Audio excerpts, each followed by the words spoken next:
मैं हूं आपका मेज़बान साबिर शाकिर। वफाकी दारुल हुकूमत इस्लामाबाद, रावलपिंडी और पाकिस्तान भर से खबरें। लेकिन आज का प्रोग्राम बिल्कुल डिफरेंट नौयत का है जी। और हमारे साथ मौजूद हैं इमरान रियाज खान, हमारे भाई, और किसी तारुफ के मोहताज नहीं है। और इनसे हम कुछ बातें करेंगे और साथ साथ जो पाकिस्तान की सियासत है वो किस तरफ जा रही है, और ख़ास तौर पे पाकिस्तान तहरीक इंसाफ के अंदर क्या कुछ होने जा रहा है। आप जब आवाज उठाते हैं, जो भी आवाज उठाता है, तो उसके बाद तो फिर वो तोपों के रुख जो है वो शुरू हो जाते हैं। वो आज भी ये ऐसे ही चलता रहेगा। आप भी आज भी पार्लियामेंट हाउस में आप पे बहुत ज्यादा वो बारूद फेंका गया है। कोई बात नहीं साबिर भाई, ये चलता रहेगा। देखिए ये चलता रहेगा। जब भी आप कभी ऐसी चीजों को डील करेंगे तो ये चीजें वापस मुड़ के आएंगी और ऐसा होता रहेगा। ये मेरे साथ पहली दफा नहीं हो रहा। मैं इसके लिए पाकिस्तान तहरीक इंसाफ को ये किया है, कोई बात नहीं। पाकिस्तान तहरीक इंसाफ को तोड़ने के लिए या उसको गड़बड़ करने के लिए, क्योंकि अभी तक तो कोशिशें कामयाब नहीं हुई। कहा जाता था कि इलेक्शन नहीं होगा, पल्ला छीन लिया जाएगा, वोटर नहीं होगा, टिकट होल्डर कोई नहीं होगा, टिकट लेने वाला कोई नहीं होगा, पार्टी के 100 टुकड़े हो जाएंगे। इस वक्त पाकिस्तान तहरीक इंसाफ के अंदर एक नए अकबर एस बाबर को तलाश किया जा रहा है या लॉन्च किया जा रहा है। तो क्या नया अकबर एस बाबर जो है वो लॉन्च हो जाएगा और क्या वो कामयाब हो जाएगा? साबिर भाई, पहले कौन सा कामयाब हुआ है? देखें, अगर कोई पहला तजुर्बा कामयाब हो गया तो दूसरा भी करके देख लो। नवाज शरीफ के खिलाफ भी इन्होंने बड़े बंदे लॉन्च किए। अगर नवाज शरीफ के अपने घर से बंदे लॉन्च ना हो जाते तो नवाज शरीफ का कुछ नहीं बिगड़ता था। ये नवाज शरीफ इस एस्टेब्लिशमेंट के लिए मुसीबत बना हुआ था। बंदे उसके घर से लॉन्च हो गए, बेड़ा गर्क हो गया उसका। इसी तरह जरदारी साहब के खिलाफ भी इन्होंने बड़ा कोशिश की। बेनजीर के खिलाफ भी एक दौर में बड़ी इन्होंने कोशिश की, सब करके देख लिया। इमरान खान साहब के खिलाफ कहां से बंदा लॉन्च करेंगे? झूठी खबरें चलाई थी इन्होंने कि बुशरा बीबी एजेंट बन गई है, या कभी ये कहा कि अलीमा खान वगैरह गद्दारी कर रहे हैं।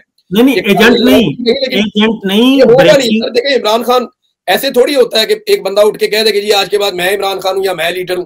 ऐसा तो नहीं हो सकता। वो इमरान खान लीडर बनने में उसने बड़ा जोर लगाया, उसकी बड़ी कुर्बानियां हैं। उसने, इमरान खान ने गोलियां खाई हैं, गोलियां खा के उसने करैक्टर शो किया है। उसकी बीवी के ऊपर इद्दत जैसा घटिया मुकदमा दर्ज हुआ है।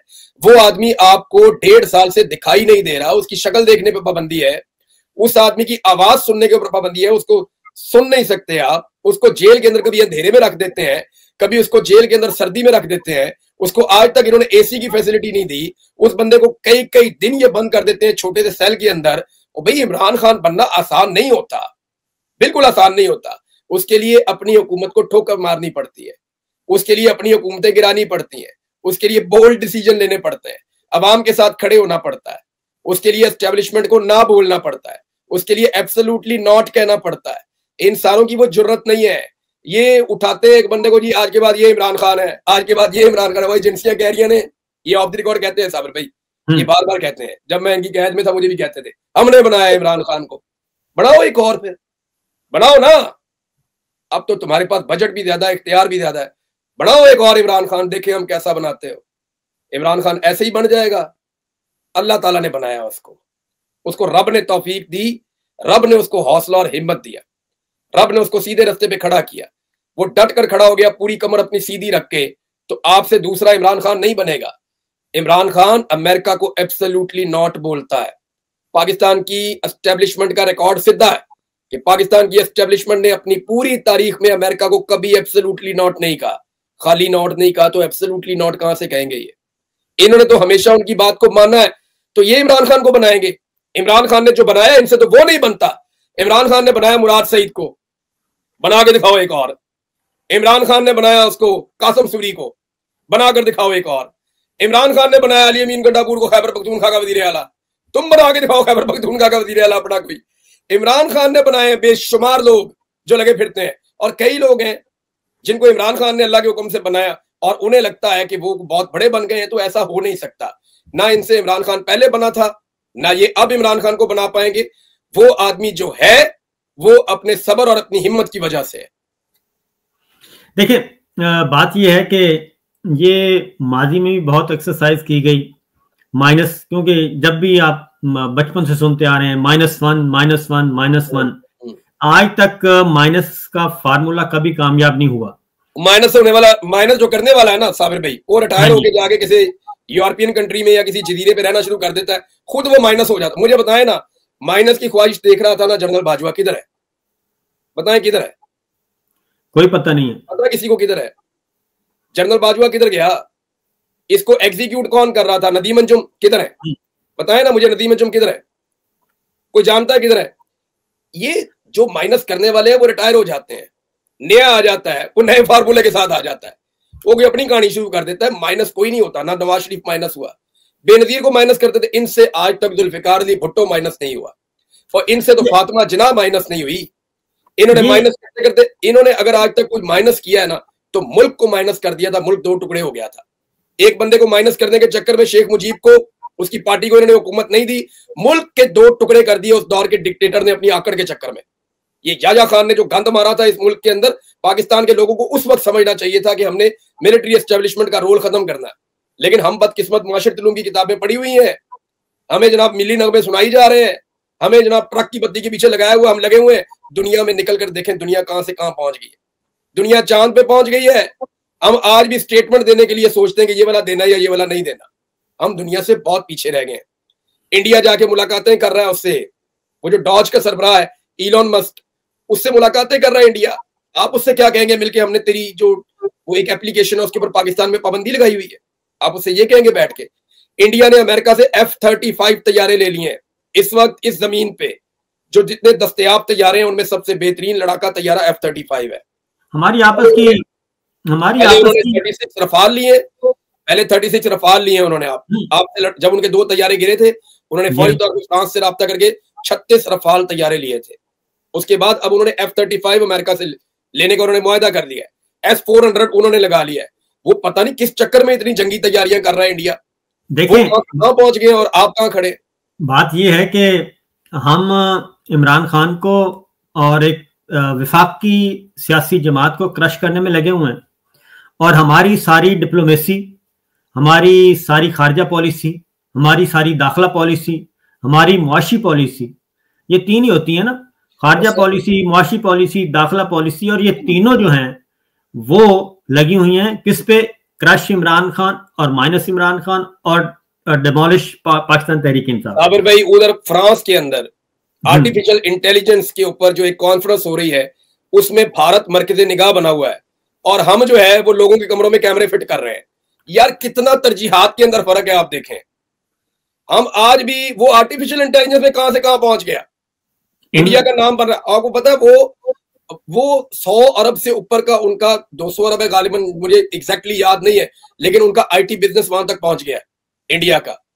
वो इतना ज्यादा काम कर रहे हैं कि 100 अरब डॉलर से जायद, जो मैंने, अगर मैं गलत नहीं कह रहा तो मुझे लगता है 200 अरब डॉलर है, मैंने कहीं पढ़ा था, ये उनका रेवेन्यू है भाई। हम इस वक्त भी जब हम बात कर रहे हैं, ये जो कहते हैं ना कि इंटरनेट पाकिस्तान में बहाल हो गया, इंटरनेट बहाल नहीं हुआ।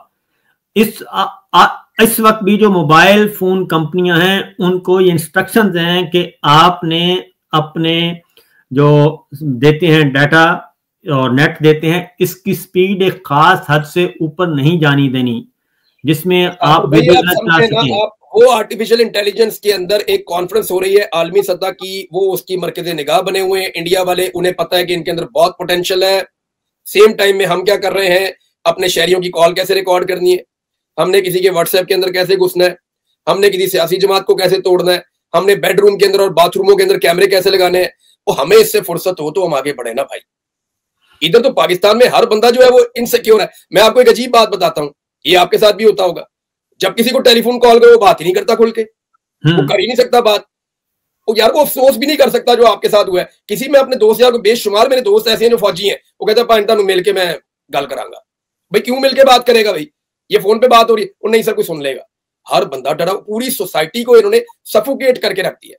लोग घबराए हुए हैं, परेशान है, और ये एजेंसियों के करने के काम नहीं है। इमरान खान ने देखे उसके तीनों खतूत का जो आखिरी पैराग्राफ है इमरान खान का, वो एक ही है, फॉल्ट लाइंस का जिक्र करते हैं वो आखिर में आके, और ये मिलिट्री लैंग्वेज के अंदर वो समझाते हैं कि यार ना करो। वो ये कहते हैं कि अपना काम करें, बाकी काम जो बुरे काम है या जो काम आपके करने के नहीं है वो आप ना करें।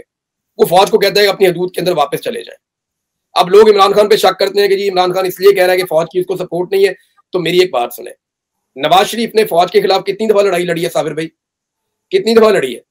उन्होंने तो हमेशा इन्हीं पे किया है। टोटल कितनी दफा लड़ाई की होगी? मेरे ख्याल में हम 5-6 दफा कह सकते हैं लड़ाई लड़ी है उन्होंने फौज के साथ। जितनी दफा आए हर दफा दो लड़ाइयां की उन्होंने। 2, 4, 5 दफा लड़ाई की उन्होंने फौज के साथ। चले, नवाज शरीफ ने फौज से 5 दफा लड़ाई की है। 5वीं दफा भी जो लोग ये समझते थे कि नवाज शरीफ सच्चे दिल से लड़ रहा है, वो इमरान खान की पहली लड़ाई में कीड़े निकाल रहे हैं। देखें, नवाज शरीफ ने 5 दफा कौम को ट्रक की बत्ती के पीछे लगाया। नवाज शरीफ से एक दफा फिर धोखा खाने के लिए तैयार है कि नहीं, ये लड़ेगा सिविलियन सुपरमेसी की लड़ाई, ये लेकर जाएगा इदारों को उसकी हदूद के अंदर। 5 दफा धोखा दिया मियां नवाज शरीफ ने। इमरान खान की पहली दफा लड़ाई और पहली दफा उस पर शक कर रहे हैं कि ये आदमी लड़ाई सिर्फ इसलिए कि इसको इक्तदार चाहिए। वो तो साफ कहता है कि मुझे इक्तदार चाहिए नहीं। मामला ये बड़ी बेवकूफी में है। वो इनकी सारी कैलकुलेशन जो है वो गलत साबित हुई है। इमरान खान का हदफ जो है वो अब प्रीमियर हाउस नहीं है। वो उनका काम जो है वो तो एक ऐसी पाकिस्तान में एक ऐसी फसल तैयार कर रहे हैं कि इमरान खान हो या ना हो, हम हो या ना हो, कम से कम उनको वो शऊर उस लेवल का आ जाए कि वो खुद फैसला करें जब भी उनको वोट का इख्तियार मिले। ये उनका काम है, पाकिस्तान के यूथ का, पढ़े लिखे लोगों का। और मसला ये है कि ये पता नहीं किस दुनिया में रह रहे हैं। हर साल 1 करोड़ नौजवान वोटर्स का इजाफा हो रहा है हर साल। ये इलेक्शन इमरान भाई आज करवाएं तो 1 करोड़ वोटर कम है, अगर 1 साल बाद करवाएंगे तो उसमें 1 करोड़ वोटर ज्यादा हो चुका होगा। ये मैं आपको बता दूं, पाकिस्तान की एस्टेब्लिशमेंट को शिकस्त देनी है एक दफा पाकिस्तानियों ने, और उन्होंने अनाउंस करना है कि जी हमने शिकस्त दे दी है पाकिस्तान की एस्टेब्लिशमेंट को। ये इलेक्शन आज करा लें, साल बाद करा लें, 10 साल बाद करवा लें, जब भी करवा लें, ये जितनी दफा धांधली करेंगे पाकिस्तानी अड़े रहेंगे। ये कौम हार नहीं मानेगी। एक दफा इन्होंने एस्टेब्लिशमेंट को हराना है। अब वो आज हार जाए, कल हार जाए, और अगर देखें वो अगर अवाम की जीत में अपनी जीत समझना शुरू हो जाए और उन्हें लगे कि let the people of Pakistan decide, हमारा काम ही क्या है इसके अंदर, लोगों को करने दो, जो वो फैसला करते हैं उसको कबूल किया जाए, तो मेरे ख्याल में यही सिचुएशन हो सकती है। एक ट्वीट आ गया भाईजान, हाँ जी, जो विल्सन का। बिल्कुल, विल्सन कह रहे हैं जी कि उनकी मुलाकात हुई है सेक्रेटरी रूबियो से। अच्छा, ये मार्को रूबियो से उनकी मुलाकात हुई है। फिर वो ये कह रहे हैं जी कि वो इम्पोर्टेंस को समझते हैं आजादी की और डेमोक्रेसी की अराउंड द वर्ल्ड। और साथ उन्होंने कहा जी कि मैं उनके साथ देख रहा हूं वर्किंग करने के ऊपर कि हम कैसे डेमोक्रेसी को रिस्टोर करें जॉर्जिया में, तुनीसिया में, पाकिस्तान में, और जो सीरिया के ऊपर लगी हुई है सैंक्शंस उनको ईज किया जाए ताकि सीरियन जो है वो वापस आए अपने इलाकों में और उसको रीबिल्ड करें। तो ये उन्होंने अभी एक ट्वीट किया है, दोबारा से उनकी मार्को रूबियो से बातचीत हुई है। मैं सादा जुबान में बता दूं, ये अमेरिकी वजीर खारजा से जो विल्सन की मुलाकात हुई है जी, एग्जैक्टली, ठीक है। और उन्होंने जो विल्सन ने अमेरिकी वजीर खारजा के साथ डिस्कस किया है पाकिस्तान में बहाली जमहूरियत के लिए और आज़ादी के लिए, डेमोक्रेसी के लिए। और इस पे उन्होंने कहा है कि अब ये ज़ल्म खलीलजाद जो है ना, वो भी बार बार इनको कह रहे थे कि आप जो विल्सन की बातों को सीरियस लें और पाकिस्तान की जो मिलिट्री रजीम है वो इस बात को समझे कि उनको ये काम करना पड़ेगा, इमरान खान को रिहा करना पड़ेगा। अगली बात मैं आपको एक और इसमें इजाफा कर दूं कि तैयब उर्दवान जो हैं, वो मैं बता भी चुका हूं अपने व्लॉग में, लेकिन आपके साथ मजीद इसको जरा थोड़ा सा खोलते हैं। तैयब उर्दवान ने भी किसी किस्म की कोई सरमायाकारी करने से माजरत की है और उन्होंने भी कहा है कि पॉलिटिकल स्टेबिलिटी लेके आएं और इमरान खान को रिहा करें और अपने मामला ठीक करें, हाउस इन ऑर्डर करें। इसमें ना एक साबिर भाई, जो तैयब उर्दगान है ना, वो अपनी गाड़ी की अच्छी मार्केटिंग कर रहे हैं। तुर्की ने जो है वो इलेक्ट्रिक गाड़ी बनाई है और गाड़ी अच्छी है वैसे, वो लेफ्ट हैंड ही लेके आ गए क्योंकि तुर्की में लेफ्ट हैंड चलती है। तो आजकल वो जिस जिस मुल्क में जा रहे हैं वहां पे ये गाड़ी पहुंचाई जा रही है और वो हर हुक्मरान को ये गाड़ी गिफ्ट कर रहे हैं और उन्हें ये कह रहे हैं कि आप ये गाड़ी जो है इसके लिए मार्केट खोलें और हमारी इस गाड़ी को जगह दें। क्योंकि देखें ना, आगे जो मुकाबला है वो जापान का, चाइना का। एक्चुअली चाइना ने बहुत अच्छी गाड़ियां बनाना शुरू कर दी हैं अब, और चाइना की गाड़ियां आपको कई मुल्कों में नजर आती है। सेंट्रल एशिया में आपको चाइना की गाड़ियां बहुत नजर आ रही हैं। चाइना की गाड़ियां पाकिस्तान में आना शुरू हो गई हैं बहुत तेजी से, या गल्फ में भी आ रही हैं और अफ्रीका की मार्केट में भी जा रही है। तो चाइना यूरोप की मार्केट को भी टच कर रहा है, वहां पे भी मैंने अभी यहाँ पे भी गाड़ियां चाइना की कुछ देखी हैं। तो चाइना बड़ी तेजी से अपनी मार्केट को बड़ा कर रहा है। तो उसके मुकाबले में अगला जो टारगेट है कि इलेक्ट्रिक गाड़ियां कौन सा मुल्क ज्यादा प्रोवाइड करता है दुनिया में। जिस मुल्क की ज्यादा गाड़ियां जाएंगी वही फिर बाद में उसके स्पेयर पार्ट्स बेचेगा, बाकी चीजें देगा। तो आहिस्ता आहिस्ता मार्केट के ऊपर कब्जा करना है। तो इस लड़ाई में अब उतरा है तुर्की भी, उन्होंने कुछ अपनी गाड़ियां तैयार की हैं। तो ये उनकी एक अच्छी एडवर्टाइजमेंट भी है, जो मार्केटिंग कर रहे हैं वो अपनी गाड़ी की। लेकिन वो पाकिस्तान में गलत जगह पे कर गए हैं। ये तो लेफ्ट हैंड ड्राइव है नहीं, वो राइट हैंड ड्राइव उन्हें बनानी पड़ेगी, उनको मॉडल बनाना पड़ेगा हमारे लिए। राइट हैंड ड्राइव उनको करना पड़ेगा। आप फिक्र ना करें, ये रातों रात ये राइट हैंड करवा ली होगी उन्होंने जिनको वो दे के गए हैं।